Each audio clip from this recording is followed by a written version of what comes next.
Right, welcome back to big TV digital exclusive. Big breaking news చూస్తున్నాం. SLBC tunnel వద్ద అక్కడ చిక్కుకుపోయిన 8 మంది మృతదేహాలు కూడా బయటకు తీసే ప్రయత్నంలో ఈ రోజు సీఎం రేవంత్ రెడ్డి కూడా వెళ్ళి అక్కడ చూసిన తర్వాత కూడా ఒక క్లారిటీ అనేది వచ్చింది.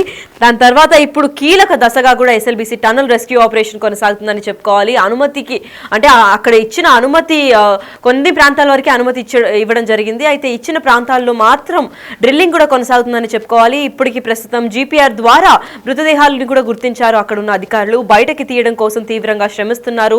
అటుపక్క రెస్క్యూ టీం, ఇటుపక్క ఎన్డీఆర్ఎఫ్ టీం కూడా రాత్రి పగలు కూడా కష్టపడుతున్నాయని చెప్పుకోవచ్చు.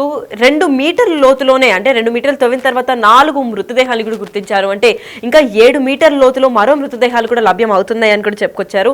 తవ్వకాల్లో అడ్డంగా మారిన నీటి ఊట, అంటే వాటర్ ఏదైతే ఊట ఉందో దాని వల్లనే ఈ తవ్వకాలు కూడా కష్టంగా మారుతున్నాయని కూడా చెప్పుకొచ్చారు. అయితే అందులో వాగుల ప్రవాహం వల్ల ఎస్ఎల్బీసీ టనల్లోకి ఊట నీరు ప్రవేశించిందని కూడా అక్కడ అధికారులు ఇప్పటికే తెలిపారు. షిఫ్ట్ కి 120 మంది చొప్పున 3 షిఫ్ట్ లో వర్కర్స్ కూడా వర్క్ చేస్తున్నారు.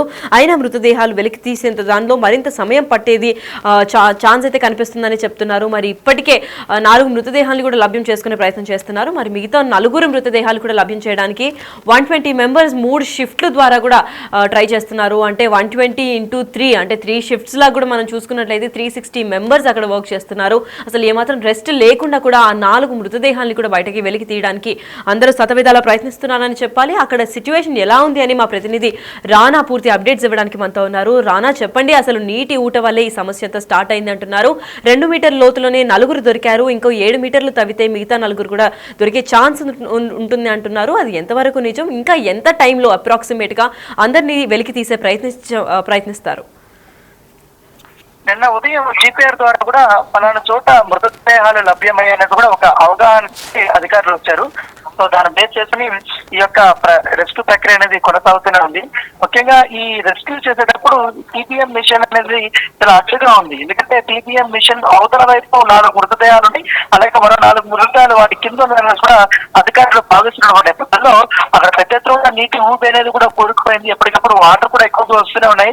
దాంతోపాటు బురదనంతా కూడా క్లీన్ చేయడానికి చాలా ఇబ్బందులు పడాల్సిన అవసరం వచ్చింది. ముఖ్యంగా రెస్క్యూ వెళ్ళినటువంటి సిబ్బంది చాలా వరకు కూడా గంటల కొద్ది వాళ్ళు వాటర్ ను తీయడము, బురదను తీయడము ఇదే పనిగా వాళ్ళు పెట్టుకున్నారు. మరోవైపు ప్లాస్మా కట్టర్స్ తో ఎక్కువగా ఈ టీపీఎం మిషన్ యొక్క ముడి భాగాలు ఏదైతే వాటితో కూడా కట్ చేస్తున్నారు. దాంతో వెనక భాగం అంతా కూడా ఆల్మోస్ట్ చివరి దశకి ఈ యొక్క కటింగ్ పనులు అనేది జరుగుతున్నట్టుగా మనకు సమాచారం అవుతుంది. సో అది అయిపోయిన తర్వాత టీపీఎం మిషన్ యొక్క అవశేషాలని పక్కన పెట్టిన తర్వాత ఆ యొక్క ఊపి ఏదైనా ఊపి దగ్గర వెళ్ళడానికి ముఖ్యంగా అక్కడ వెళ్ళడానికి అవకాశం ఉంది రెస్క్యూ సంబంధించిన వారికి అందరికీ కూడా. అయితే ఇప్పుడున్నటువంటి పరిస్థితుల్లో అక్కడ ఎటువంటి పూర్తిగా ఎలక్ట్రిసిటీ లేదు, ఆక్సిజన్ లేదు. మరోవైపు వాటర్ పక్క, బురద పక్క ఇవంతా కూడా పెద్ద ఎత్తున ఉండడంతో అక్కడ రెస్క్యూలో పాల్గొన్న వారికి అందరికీ చాలా కష్టతరమైనటువంటి పరిస్థితి. సో అతి కష్టం మీద కూడా ఎక్కువగా ఈ బురదని కానీ ఈ ఊపిని కానీ పేరుకుపోయినటువంటి అంతా కూడా వారు తీస్తూనే ఉన్నారు. అయితే ఇప్పుడు నిన్న 4 గుర్తించారు కాబట్టి ఆ స్పాట్కి వెళ్ళడానికి నానా ఇబ్బందులు పడాల్సిన అవసరం వచ్చింది. ఎందుకంటే ఇవాళ సాయంత్రం లోపల ఖచ్చితంగా 4 బాడీని బయటకు తీస్తామనేది అధికారులు ఒక టార్గెట్ పెట్టుకున్నప్పటికీ కానీ పనుల్లో చాలా వరకు కూడా అక్కడ ఉన్నటువంటి క్రిటికల్ కండిషన్స్ వల్ల వాటర్ మొత్తం బురద అంతా కూడా కొట్టుకొని వస్తుంది. దానివల్ల కూడా ముందుకు వెళ్ళలేకపోతున్నారు. ఎందుకంటే ఎప్పటి నుంచి గతంలో కూడా మనం చూస్తాం, శ్రీశైలం డ్యాము బాగా పూర్తిగా అది వాటర్ వచ్చేసిన తర్వాత అక్కడ వర్షాలను వస్తుంది. అంతపాటు అది కొండ ప్రాంతం కాబట్టి వాగులు వంకలు ఎక్కువగా ఉంటాయి. ఆ ప్రమాదమైన ప్లేస్ మాత్రం ఎక్కువగా మట్టి రాళ్ళు ఇవన్నీ ఉంటాయి కాబట్టి ఆ కొండ ప్రాంతంలో అది కాస్త వాటర్తో నిండి అది కూడా మట్టిలాగా తయారైపోయింది, మొత్తం తక్కువ ఊపిలాగా తయారైపోయింది. దానివల్ల అక్కడ మెత్తని ప్రదేశంగా కూడా అయిపోయింది. ఈ నేపథ్యంలో ఎంత తీసినా కూడా అది ఇంకా వస్తూనే ఉంది. సో ఈ నేపథ్యంలో దాదాపు 9వ రోజు ఏంటి వాళ్ళు చనిపోయి కూడా దాదాపు చాలా రోజులు అయిపోయింది. అది నాకు చెప్తున్న నేపథ్యంలో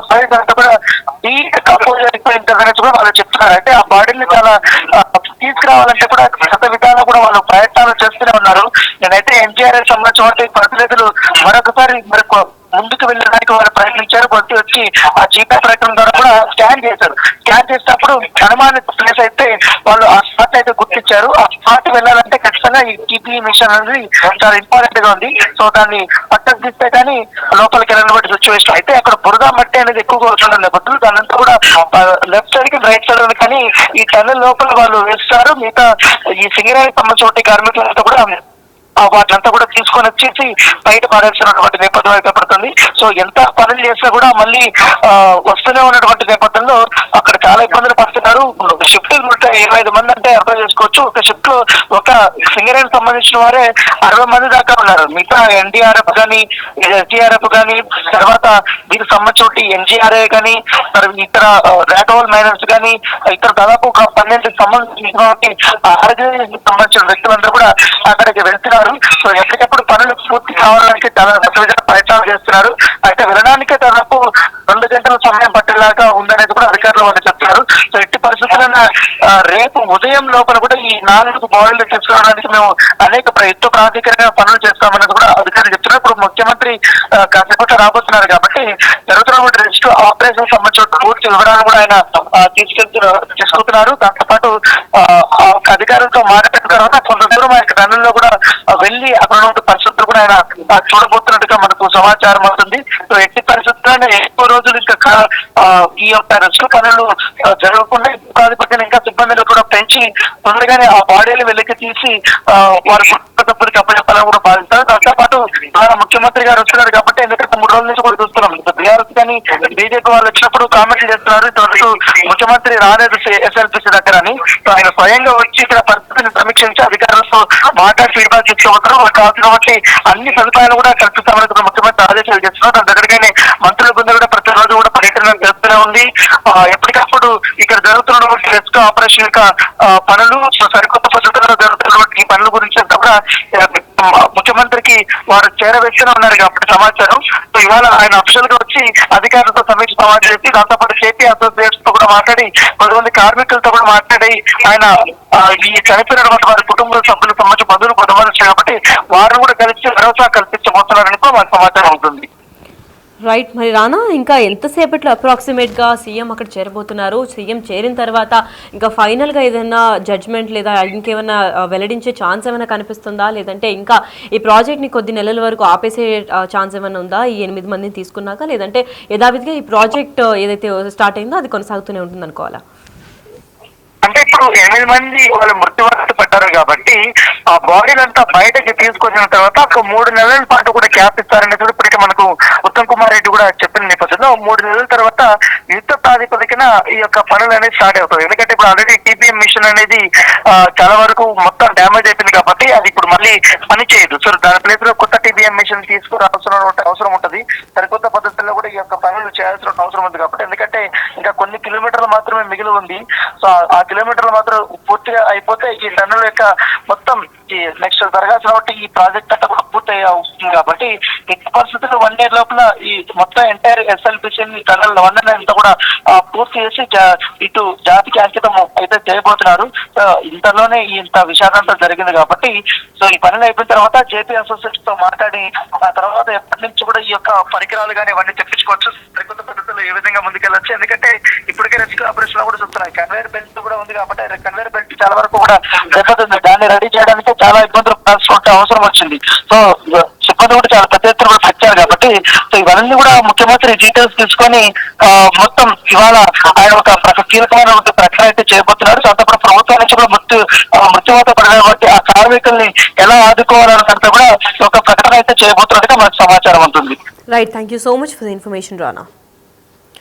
ఎస్, అయితే కీలక దశకు అంటే ఎస్ఎల్బీసీ టనల్ రెస్క్యూ ఆపరేషన్ కూడా మరింత వేగవంతమైందని చెప్పుకోవాలి. ఎందుకంటే అనుమానిత ప్రాంతాల్లో కొనసాగుతున్న డ్రిల్లింగ్ కూడా ఇప్పుడు ఇంకా వేగం పరుస్తున్నారు. అంతేకాకుండా జీపీఆర్ ద్వారా అంటే అదొక స్కానింగ్ మిషన్ వంటిది.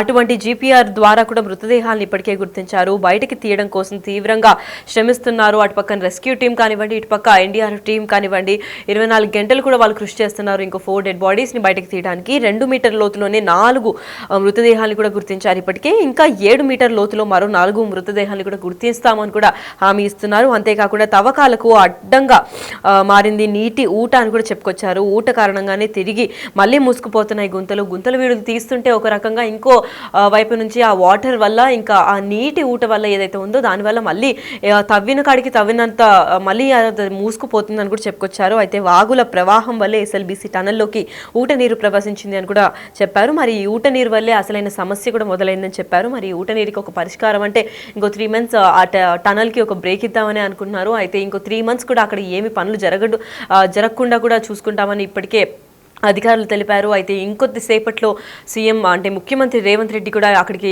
వచ్చి అక్కడ ఏంటి అని చెప్పి మొత్తం పరిశీలన చేయడం అయితే జరుగుతుంది. జరిగిన తర్వాత అసలు చనిపోయిన 8 మంది ఫ్యామిలీస్ని కలిసి వాళ్ళకి ఎక్స్గ్రేషియా ఎంత ఇవ్వాలి ఏంటి అని దాని గురించి కూడా ఒక క్లారిటీ వచ్చే సమయం అయితే కనిపిస్తోంది. అంతేకాకుండా షిఫ్ట్కి 120 మంది చొప్పున 3 షిఫ్ట్లో కూడా వర్కర్స్ పనిచేస్తున్నారని తెలిసింది. అంటే షిఫ్ట్కి 120 మంది అంటే చిన్న విషయం కాదు. అంటే దాదాపు 360 మంది మొత్తం ఒక కంప్లీట్ 24 days షిఫ్ట్ మనం మాట్లాడుకున్నట్లయితే 3 షిఫ్ట్స్గా వాళ్ళు చేస్తున్నారు. అంటే 88 hours-గా 3 షిఫ్ట్లు పనిచేస్తున్నారు. ఒక 8 hour షిఫ్ట్కి 120 మంది పనిచేస్తున్నారు. అలాగే 3 షిఫ్ట్లు కాబట్టి ఒక రోజుకి 360 మంది కార్మికులు కూడా ఈ డెడ్ బాడీస్ని తీయడానికి అక్కడ శ్రమిస్తున్నారని చెప్పుకోవచ్చు. అయితే ఇది ఒక పెద్ద స్టాండ్ అని చెప్పుకోవచ్చు కాంగ్రెస్ ప్రభుత్వంలో. ఇది ఆ 4 డెడ్ బాడీస్ని ఇంకా తీయడానికి దాదాపు ఒక రోజులో 360 మంది కూడా దాని గురించి కృషి చేస్తున్నారంటే అది చిన్న విషయం కాదు. అయినా మృతదేహాలు వెలికి తీయడానికి ఇంకొంచెం సమయం పట్టేలాగుందని కూడా అక్కడ అధికారులు ఇప్పటికే చెప్పారు. మరి ఇప్పటికే జీపీఆర్ ద్వారా మృతదేహాన్ని గుర్తించామని చెప్తున్నారు. మరి 2 మీటర్ లోతులోనే 4 మృతదేహాన్ని కూడా లభ్యం చేసుకున్నారు. అంటే ఇంకో 4 మృతదేహాలు కూడా ఇంకో 7 మీటర్లు తవ్వితే మాత్రం సరిపోతుందని చెప్పారు. కాకపోతే అసలు సమస్య నీటి ఊట వల్లే కలిగిందని కూడా చెప్పుకొచ్చారు. అసలు నీటి ఊట వల్ల ఎక్కడ గుంతలు తవ్వుతూ ర్యాట్ హోల్ మైనర్స్ ఎక్కడైతే డెడ్ బాడీస్ని వెలికి తీసే ప్రయత్నిస్తున్నారో ఆ తవ్విన గుంతలు కూడా ఈ నీటి ఊట వల్లే మొత్తం నిండుకుపోతున్నాయి, మళ్ళీ అప్పటికప్పుడే మూసుకుపోతున్నాయని కూడా చెప్పుకొచ్చారు. మరి దాని గురించి పరిష్కారానికి కోసం కొత్త టెక్నాలజీని కూడా యుఎస్ నుంచి కూడా ప్రవేశపెట్టారు. మరి ఇప్పుడు ప్రస్తుతం మరికొద్దిసేపట్లో సీఎం రేవంత్ రెడ్డి కూడా అక్కడికి వెళ్ళబోతున్నారు. వెళ్ళిన తర్వాత ఇంకా పని వేగవంతం అవుతుందా లేదంటే అసలు మిగతా 4 కూడా బయటకు వచ్చే ఛాన్స్ ఉందా లేదా, ఒకవేళ వస్తే మొత్తం 8 డెడ్ బాడీస్ బయటకు వచ్చిన తర్వాత వాళ్ళ ఫ్యామిలీస్ని కలిసి ఎక్స్గ్రేషియా ఎంత ప్రకటిస్తారో అన్న దానిపైన అయితే చాలా మంది ఆసక్తి చూపిస్తున్నారు. గత 8 రోజుల నుంచి ఎస్ఎల్బీసీ టనల్ వద్ద ఉత్కంఠ నెలకొంది. అయితే నిన్న దురదృష్టవశాత్తు 8 మంది కూడా చనిపోయారన్న విషయం మనందరికీ తెలిసిందే. అయితే ఇప్పుడు మరికొద్దిసేపట్లో సీఎం రేవంత్ రెడ్డి వెళ్ళిన తర్వాత అసలైన క్లారిటీ అయితే వస్తుంది.